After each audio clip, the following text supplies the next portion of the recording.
Saya merasakan janji-janji Tuhan itu akan segera digenapi dalam kehidupan kita.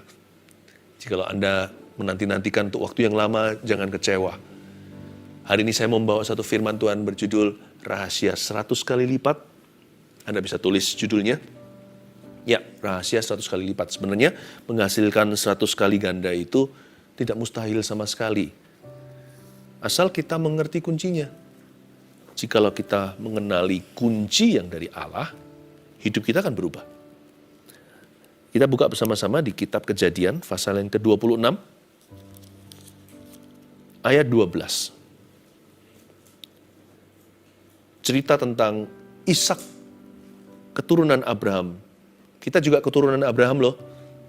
Anda dan saya, kita punya patron iman. Seperti Abraham, kita menanti janji, dan Tuhan pasti akan genapi. Nah, sekarang kita pelajari tentang putra mahkotanya. Ishak namanya. Maka menaburlah Ishak di tanah itu, dan dalam tahun itu juga ia mendapat hasil 100 kali lipat. Sebab ia diberkati Tuhan. Dan orang itu menjadi kaya, bahkan kian lama, kian kaya, sehingga ia menjadi sangat kaya. Saya jelaskan dulu. Sekalipun Ishak itu adalah anak orang kaya, kita tahu Abraham itu kaya raya. Tapi dia nggak punya mental anak orang kaya. Nah, inilah rahasia 100 kali lipat, karena Tuhan berurusan dengan Ishak. Nggak ada urusan sama papanya.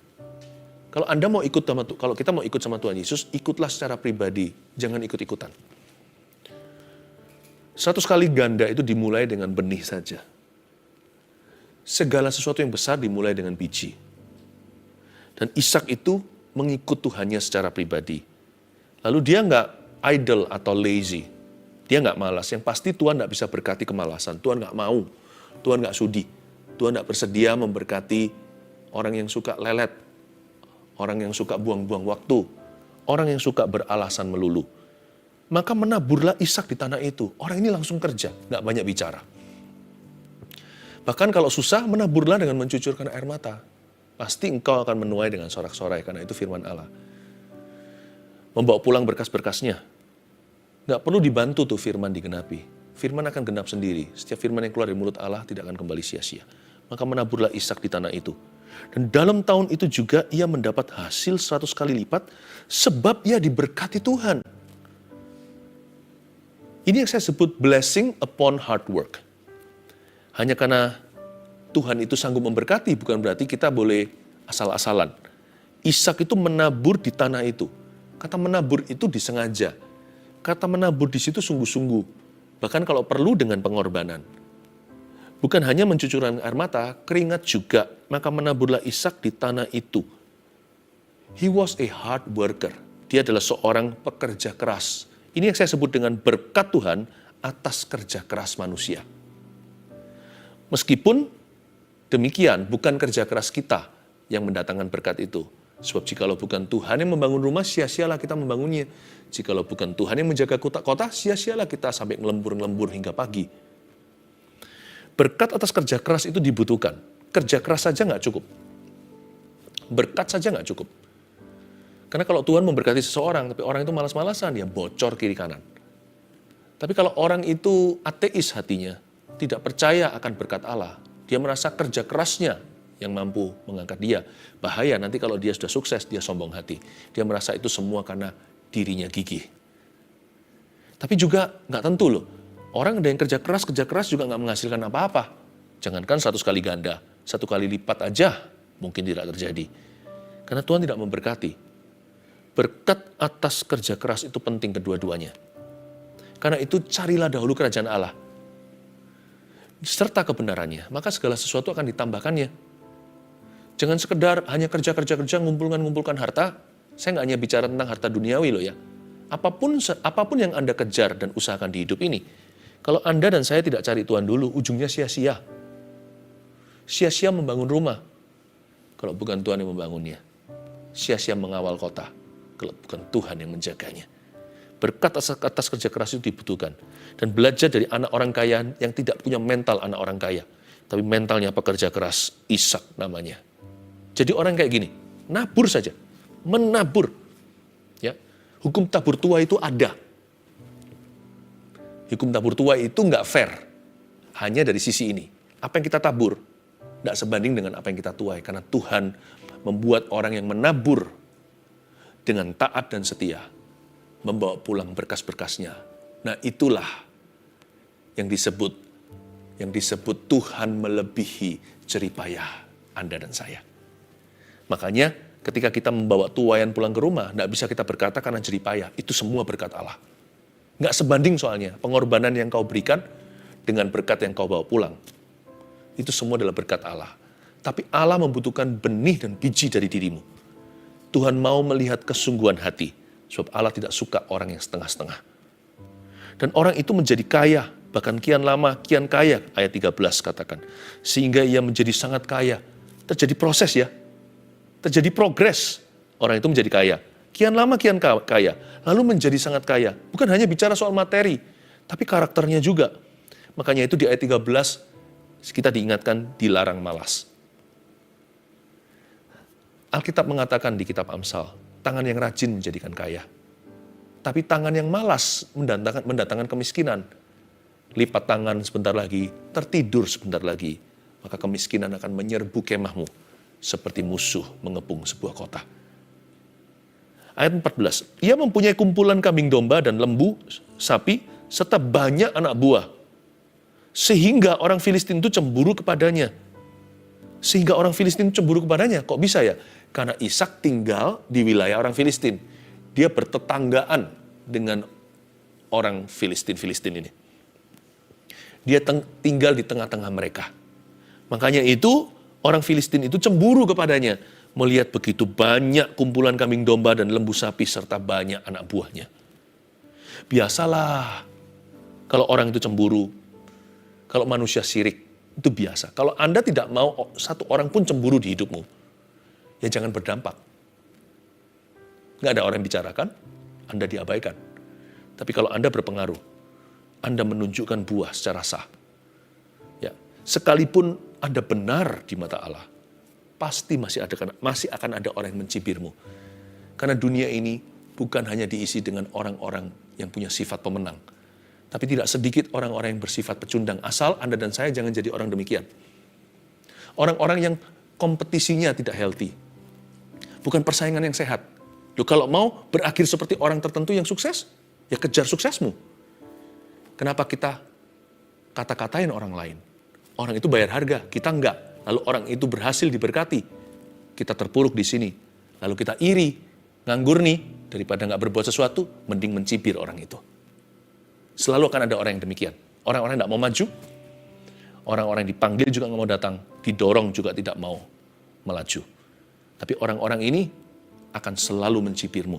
Jadi kalau kita sedikit-sedikit patah hati karena kata-kata orang, ya sudah, putuskan aja. Kita jangan jadi orang yang berdampak. Jangan berbuah. Tapi kalau kita berbuah, jangan takut apa kata mereka. Jangan bawa stres itu ke hati. Lalu aja. Orang yang selalu mengejar setiap anjing yang menggonggong, sepanjang perjalanannya, orang itu nggak akan sampai tujuan. Kalau setiap anak jalanan lempar batu, kita kejar orang itu, nggak akan sampai ke tujuan. Kita harus tahu tujuan kita apa. Tujuan kita bukan berkat materi. Tujuan kita berbuah lebat sehingga dunia tahu bahwa kita murid Yesus.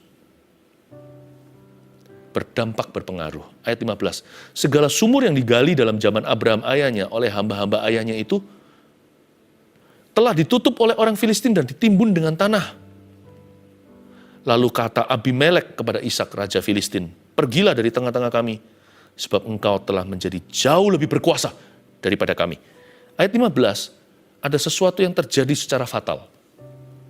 Bagi orang-orang yang hidup di Timur Tengah, khususnya di zaman Abraham, sumur itu sumber kehidupan. Dia bukan luxury atau kemewahan. Dia adalah necessity atau kebutuhan pokok. Siapa serang sumur, itu perang nyawa. Berarti orang itu pasti benci sekali sama family ini. It was murder in those days. Itu sama dengan pembunuhan zaman itu. Ada pepatah bunyinya gini, fitnah lebih kejam dari pembunuhan. Di zaman Timur Tengah saat itu, menyerang dan menutup sumur seseorang itu lebih kejam atau sama dengan membunuh keluarga itu. Jadi orang Filistin itu sudah bencinya kesumat. Dan mereka menutup dan menimbun sumur yang digali oleh Abraham, ayahnya Ishak. Abraham kasih air minum kelanjutan hidup ini bergantung pada sumur-sumur yang dia gali untuk baby Ishak, untuk seluruh rumah tangganya Abraham. Semua membutuhkan air dari sumur itu. Mereka tutup sumur-sumur tersebut. Tapi apa kata Tuhan? Bahkan ada lagu kita kan dalam gereja. Bila kau yang membuka pintu, tak ada satupun dapat menutupnya. Bila kau yang mengangkat aku, tiada yang dapat merendahkanku. Jangan takut, jangan benci, jangan seperti mereka. Kalau kita kecewa, kalau kita marah, kita jadi seperti mereka. Orang-orang yang menyerang kita. Berkati aja. Berkati mereka. Doakan mereka. Udah. Tapi ingatkan dirimu bahwa rahasiamu tidak pada tangan mereka. Rahasia keberhasilanmu di tangan Tuhan. Jikalau Tuhan yang membuka pintu, siapa yang bisa tutup? Kalau Tuhan yang memberimu sumur, siapa bisa timbun? Entar kemudian hari, jikalau bukan Anda, ya anak Anda akan menggalinya. Dan orang Filistin tidak bisa berbuat apa-apa. Tambah ditekan, tambah luar biasa. Semakin ditahan, semakin merambat kemana-mana. Lalu Abimelek, raja Filistin, the best among them, yang terbaik di antara mereka aja, sejahat itu, pergi dari tengah-tengah kami, sebab engkau telah menjadi jauh lebih berkuasa daripada kami. Ishak diusir bukan karena dia troublemaker. Ishak diminta untuk minggat bukan karena dia adalah sumber permasalahan.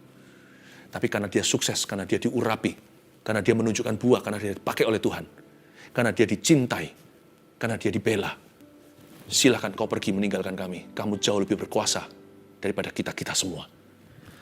Kalau kita jadi Ishak, kita punya roh pecundang, kita akan berkata, kok begitu sih? Lalu kecewa, marah, lalu berantem sama orang. Ishak memilih untuk mengalah. Dari sini saya tahu, ini anak muda tidak berubah dari sejak dia bocah. Waktu dia mau diikat sama papanya Abraham, dipersembahkan di Gunung Moria. Waktu dia mau diserahkan di atas bukit tersebut, Ishak tidak melawan, dia tidak membantah. Ini orang punya jiwa mengalah. Makanya Tuhan suka. Rahasia kenapa dia diberi 100 kali lipat? Karena dia gak pernah gini sama Tuhan. Orangnya itu, ya sudahlah. Makanya orang seperti ini diberkati. Disuruh pergi kan? Ayat 17 coba lihat. Jadi pergilah Ishak dari situ. Dan berkemahlah ia di lembah Gerar. Dan ia menetap di situ. Dari ayat 17 saya bisa pelajari sifatnya. Dia bukan mengalah dikit-dikit, lari dari konflik. Enggak. Kalau patut untuk dia lawan, ya dia lawan. Tapi orang ini tahu bahwa peperangan ini bukan dari Tuhan. Dan dia paham bahwa tempat itu memang milik orang-orang Gerar. Tempat itu memang milik bangsa Filistin. Dia pendatang, jadi dia tahu siapa lebih berhak. Dia mengalah, dia pergi dari situ. Kenapa dia pergi dari sana? Kok Ishak nggak takut ya? Karena itu kan sumur-sumur yang papanya punya. Kenapa kok dia meninggalkannya? Ishak tahu, dia nggak bergantung sumur. Sumur bergantung dia. Tolong bedakan kata blessed dan blessing. Blessing itu kalau Anda anggap benda, harta, hilang dari Anda keluar-keluar. Blessedness itu tidak bergantung materi. Blessedness itu melekat pada diri orang yang diberkati. Kemana Ishak pergi, sumur nyala di situ. Di mana yang Ishak tinggal, sumur. Meskipun ada lubangnya menganga, airnya sat. Dari sana Ishak mengerti, the Lord is with him wherever he goes. Tuhan bersama dengan dia kemanapun dia pergi. Kemanapun Tuhan pimpin dia ke situ. Di situ akan ada air, mata air yang baru. Wow. Makanya Ishak memegang janji ayahnya. We shall be blessed. We shall be fruitful in whatever land. Kita akan menjadi berbuah lebat. Kita akan diberkati. Kemanapun kita pergi, di tanah manapun juga. Tuhan utus aku. Jadi pergilah Ishak dari situ. Dan berkemahlah ia di lembah Gerar. Sekali dia pergi dari situ ya, maksud saya sekali dia meninggalkan tempat itu, dia langsung berkemah di sebuah lembah. Nggak peduli kalau itu lembah, dia taruh komitmen di sana. Harusnya kayak begini seperti Lot dia. Dia harusnya cari tempat yang permai, pegunungan atau gimana. Kan lebih subur untuk sapi lembunya. Semakin tinggi semakin wagyu. Airnya semakin bagus, dekat mata air yang sudah dia gali. Lalu diambil sama orang Filistin itu. Harusnya hawanya semakin sejuk, semakin banyak buah-buahan, tanaman juga lebih baik. Tapi di lembah pun dia komitmen. Dia taruh komitmen di situ. Dan ia menetap di sana. Put your head in the game. Kemanapun Tuhan utus, dimanapun Anda berada, taruh kepala, taruh hati di sana. Percayalah that you are blessed. Karena Kristus Anda diberkati. Kemanapun Anda pergi, dimanapun Tuhan meletakkan Anda sekarang, sekalipun alhasil akibat digeser seseorang, atau diusir bahkan, dimanapun Anda temukan dirimu, temukanlah sumur di lembah pun jadi. Jangan-jangan semakin lembah, sumur yang digali bukan hanya air saja. Siapa tahu minyak ternyata. Kita tidak pernah tahu. Tuhan itu ajaib. Di lembah Gerar, di daerah yang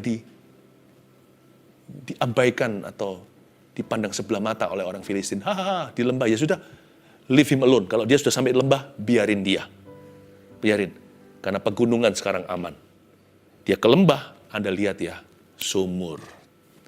Sumur keluar airnya. Kemudian Ishak menggali kembali sumur-sumur yang digali dalam zaman Abraham ayahnya, ayat 18. Dan yang telah ditutup oleh orang Filistin sesudah Abraham mati. Disebutkannya lah nama sumur-sumur itu menurut nama-nama yang telah diberikan oleh ayahnya. Orang Filistin akan memperoleh kejutan yang luar biasa.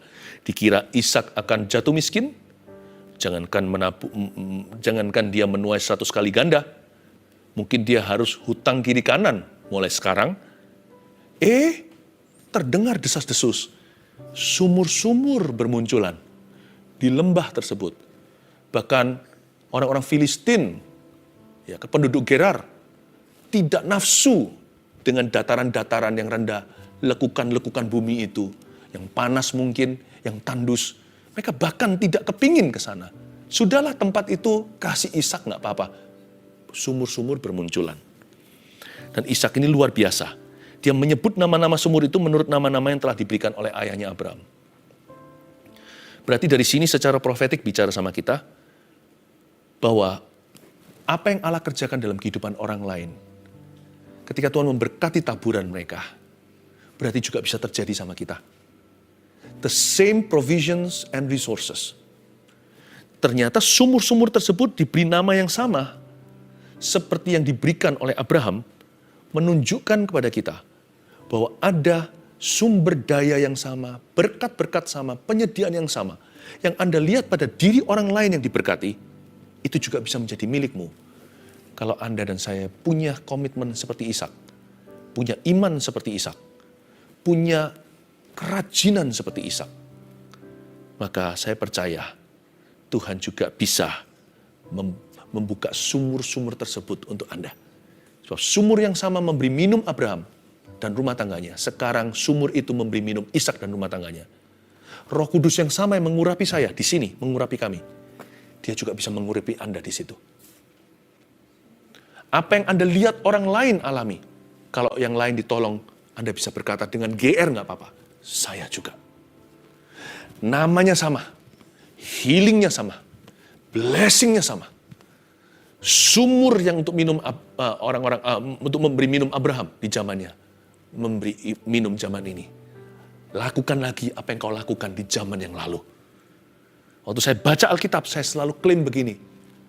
Urapan yang sama ada pada Petrus, ada pada diriku. Urapan yang sama pada Abraham, ada pada diri kami. Yang kulihat bagaimana Allah bekerja dalam diri Paulus, aku juga rindukan yang sama. Tuhan itu tidak pandang bulu, Tuhan tidak pernah bertukar bayangan. Yesus tidak pernah berubah, dia tetap sama dahulu, sekarang, sampai selama-lamanya. Bukan sumur itu, tapi janji Tuhan yang memberi makan. Janji Tuhan yang memberi minum. Ishak minum dari sumur yang sama, yang sudah seharusnya mati kutu. Udah ditimbun, itu udah berabad-abad. Gak mungkin ada airnya, digali dengan tangan yang sama. Dengan iman yang sama, dengan komitmen yang sama, muncul lagi semburan airnya. Don't envy other people's blessings. Claim them. Jangan iri dan cemburu akan berkat orang lain. Berbahagialah kalau orang lain diberkati dan dipakai Tuhan lebih dulu. Lalu dengan rendah hati, klaim itu. Kalau orang lain ditolong, saya juga. I believe that also for me. Aku percaya itu juga untuk aku dan keluargaku. Kan gak apa-apa itu. Itu bukan iri hati. Itu iman namanya. Kalau nafsu jelek, negatif, perasaannya negatif, sikap hatinya salah, nah itu nafsu. Tapi kalau kita memberkati dulu dan kita berkata, I'm happy for you. Lalu kita berkata, aku juga percaya itu untuk diriku. Itu iman namanya. Itu imannya wanita Siro Fenisia. Remah-remah yang dari meja anak pun aku mau. Anak-anak kerajaan Allah di mejanya ada roti. Ku terima hanyalah serpihan-serpihannya. Aku pun sembuh. Tuhan senang iman yang kayak gitu. Tuhan puji wanita itu dan berkata, iman seperti ini gak ada di seluruh Israel. Orang Israel zaman itu terlalu gengsi.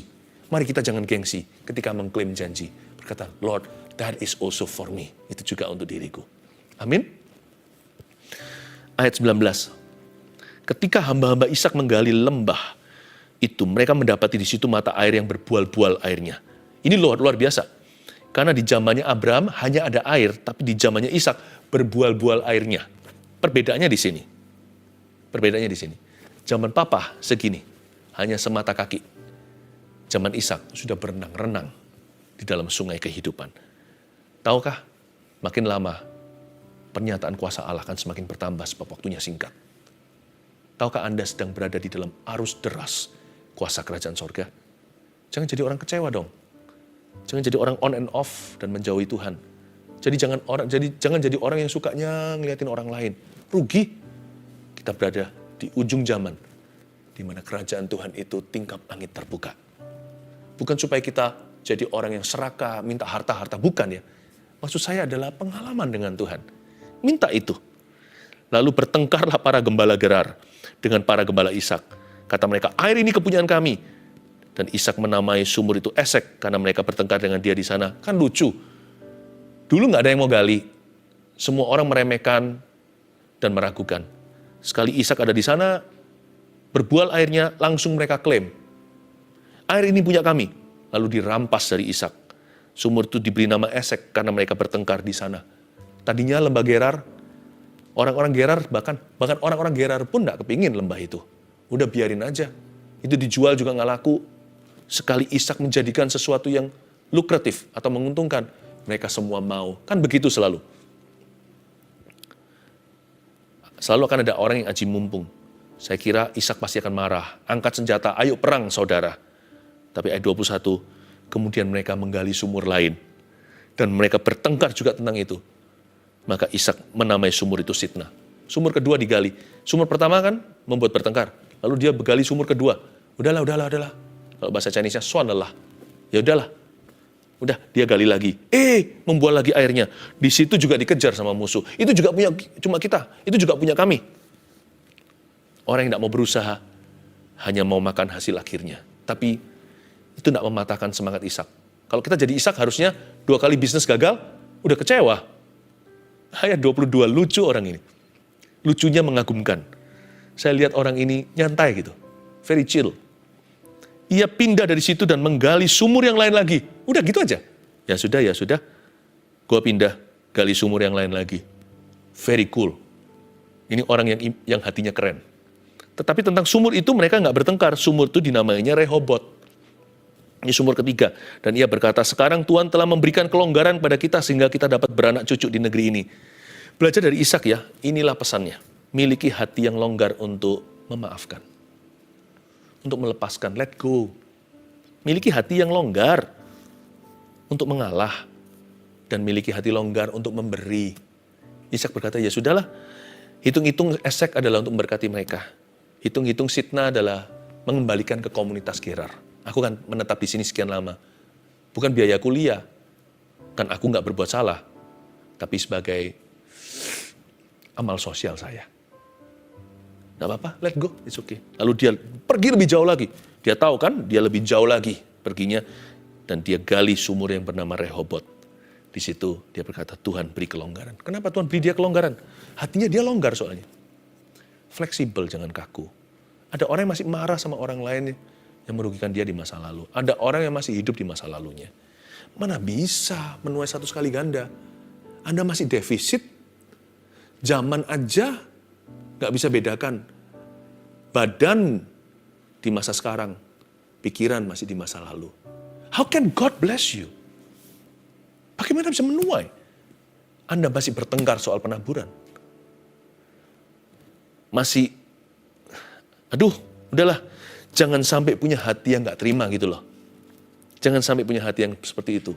Sebab Tuhan kita itu punya satu gelar. Tuhan memberi, Tuhan mengambil, terpujilah nama Tuhan. Udah, jangan pernah perhitungan begini sama berkat Tuhan. Ya, sama berkat itu easy comes, easy goes. Gampang datang, gampang pergi. Sama Tuhan jangan, pegang erat-erat. Sama Tuhannya. Jangan sampai punya hati yang gak terima. Apalagi kepada sesama. Tuhan memberi, Tuhan mengambil, terpujilah nama Tuhan. Dan jangan sampai gak terima sama Tuhan. Wah, lebih celaka. Gak terima saya sama Tuhan. Kenapa Tuhan izinkan? Udahlah, hidup ini sementara. Ada banyak hal kita gak memahami, gak mengerti. Ya sudahlah, swanelah. Kalau memang itu sudah terjadi, ya sudah Tuhan, someday I'll understand. Suatu hari aku akan mengerti. Tapi yang penting sekarang, aku gak meragukan kasih-Mu. Aku percaya Engkau punya rencana. Give me purpose, kasih aku tujuan dalam hatiku. Beriku kekekalan, seperti kata kitab Pengkhotbah. Dia memberikan kekekalan dalam hati manusia. Manusia tidak tahu sesuatu apapun akan masa depannya. Tapi segala sesuatu akan Tuhan buat indah pada waktunya. Dari situ ia pergi ke Beersheba. Malah bikin kota, ayat 23. Anda harus tahu Beersheba dibangun di atas dasar sumur. Lalu pada malam itu Tuhan menampakkan diri kepadanya serta berfirman, Akulah Allah ayahmu Abraham. Jangan takut ya, sebab aku menyertai engkau. Aku akan memberkati engkau dan membuat banyak keturunanmu karena Abraham hambaku itu. Setelah dia dikerjain musuh berkali-kali, dia bisa let go, lepaskan. Makanya dia bisa lihat Tuhan secara jernih. Hati orang kalau tidak diisi dengan kesel sama manusia, atau sama dirinya, atau sama kehidupan, apalagi sama Tuhan. Orang itu gampang dengar firman Tuhan, dengar suara Tuhan. Gampang mendapatkan pernyataan. Akulah Allah ayahmu Abraham. Bagus nggak? Lalu dia berkata, Tuhan berkata begini, jangan takut ya, sebab aku menyertai engkau. Sebab Ishak punya 1001 alasan untuk takut. Karena orang Filistin ini jahanam. Sumur itu adalah cara mereka untuk membunuh pelan-pelan. Tapi mereka juga bersedia. Kalau diharuskan mereka dengan senang hati membunuh Ishak dengan tangan berdarah dingin. Ini adalah bangsa perang. Ini adalah kaum penjahat Filistin ini menjadi musuh bebuyutan Israel seterusnya. Anda harus mengerti bahwa ini bukan orang-orang yang gampang berurusan dengan mereka. Tuhan berkata, tapi jangan takut. I'm your God. Akulah Allahmu. Aku menyertai engkau. Kurang apa itu? Dan aku memberkati engkau. Berkat itu nggak ada pada Gerar lah, gunung lah, lembah. Berkat itu ada pada orang yang ku sebut dia diberkati. Berkat itu ada pada orang yang kusuruhkan berkat ke situ. Aku memberkati engkau. I bless you. Udah, pergi. Tangan hampa. Pergi orang-orangan. Bawa badan. Hanya pakaian melekat di tubuhnya. Nggak apa-apa. And you are going to reap. Dan kamu akan menuai 100 kali lipat. Karena aku menyertaimu dan memberkatimu. Dan membuat banyak keturunanmu karena Abraham hambaku itu. Ayat 25. Sesudah itu Ishak mendirikan mezbah. Nah ini indah. Ishak mendirikan mezbah di situ dan memanggil nama Tuhan. Yang pertama kan. Lalu ia memasang kemahnya di situ. Setelah dia bangun mezbah, dia pasang kemah. Lalu hamba-hambanya menggali sumur di situ. Ketemu satu lagi sumur setelah Rehobot. Jadi total ada 4. Ada satu lagi sebagai penutupan ayat 25. Satu sumur lagi mereka temukan. Luar biasa ya. Kalau hati kita itu seperti Ishak. Jadi ada hal yang Ishak lakukan sini. Yang mirip sama papanya ayat 25. Sesudah itu Ishak mendirikan mezbah di situ. Dan memanggil nama Tuhan. Lalu ia memasang kemahnya di sana. Mendirikan mezbah, memasang kemah. Persis seperti papanya Abraham. Hidupnya dipenuhi dengan bangun mezbah, pasang kemah. Ini yang saya sebut a life of worship and trust. Abraham itu menduduki tanah Kanaan sebagai hak miliknya, tapi dia memilih tinggal di tenda. Dia memilih untuk percaya Tuhan hanya dengan fondasi iman. Dia nggak taruh harapan pada materi, building, bangunan, program. Simple. Kemana-mana hidupnya hanya ditandai dengan membangun mezbah, mendirikan mezbah, dan memasang kemah. Dan Ishak meniru papanya. Hidupnya dipenuhi dengan a life of worship and trust. Dia percaya, I trust him. Aku ini hanyalah orang kepercayaan Allah. Semua itu hanya lewat belaka. Tidak pernah ada satupun yang kumiliki. Pulang ke rumah Bapa suatu hari, ku tidak membawa apa-apa. Jadi dia hanya sibuk dirikan mezbah dan pasang kemah. Pasang kemah, kelola. Udah. Makanya Ibrani mengatakan orang seperti ini hanyalah seperti seorang tamu saja di dunia. Karena mereka mengharapkan kota yang dibangun langsung oleh tangan Allah. Tanah Kanaan itu bukanlah Timur Tengah. Tanah Kanaan, tanah perjanjian itu ada di hati Abraham, Ishak, Yakub. Orang-orang ini adalah orang-orang yang menjadikan Tuhan hartanya yang termulia. Ini luar biasa. Saya kasih 3 poin sederhana sebagai summary atau sebagai rangkuman kita. Rahasia 100 kali lipat itu terletak pada apa saja ya? Ada 3 hal ini. 1, terletak pada berkat Tuhan atas kerja keras kita. Makanya jangan hanya berusaha. Jangan lupa berdoa dan cari wajahnya. Jangan lupa untuk merenungkan firman-Nya supaya apapun yang kau lakukan berhasil, kata Mazmur 1. Supaya tidak layu daunnya, supaya berbuah pada musimnya. Ingat ya, rahasia 100 kali lipat itu ternyata mudah, terletak pada berkat Tuhan atas kerja keras kita. Ya, dilarang malas ya, nggak boleh malas, harus menabur seperti Ishak. Harus berusaha juga, tapi percayalah berkatnya bukan jeripayah Anda. Yang kedua, terletak pada hati yang longgar untuk memberi dan mengalah. Tuhan cari orang yang sikap hatinya legawa. Bukan orang yang begini terus, begitu terus. Yang kayak gitu terus ya. Jangankan diberkati. Berkat orang itu pun dihina Tuhan. Sebab Tuhan hanya mau menerima berkat, bahkan orang yang menabur, itu harus dengan sukacita dia memberi. God loves the cheerful giver. Jadi orang itu yang legawa. Ternyata rahasia 100 kali ganda itu ada pada hati yang longgar untuk mengalah serta memberi. Yang terakhir, seperti Ishak dan Abraham yang mendirikan mezbah dan memasang kemah, hidup yang senantiasa menyembah. Luar biasa. Worship is supernatural. Tahukah Anda?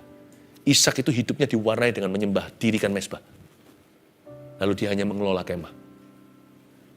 Ternyata worship draws the supernaturals. Menyembah Tuhan itu menarik perkara-perkara supernatural. Saya tidak berkata bahwa kita menyembah Tuhan ada maksudnya, ada maunya supaya diberkati secara materi. Bukan. Atau pikiran duniawi, bukan. Menyembah Tuhan itu karena Tuhannya. Tapi jangan lupa loh, Tuhan sendiri berkata, dia bertahta di atas pujian umatnya. Berarti kita tahu bahwa ketika kita menyembah Tuhan karena Tuhannya, ada perkara-perkara Tuhan terjadi dalam hidup kita, bisnis kita, pelayanan kita, rumah tangga kita. Bahkan dalam tubuh, dalam diri kita terjadi perkara-perkara adi kodrati. Itu yang kita sebut seringkali dengan satu kata, mujizat. Saya yakin ada kuasa saat kita menyembah.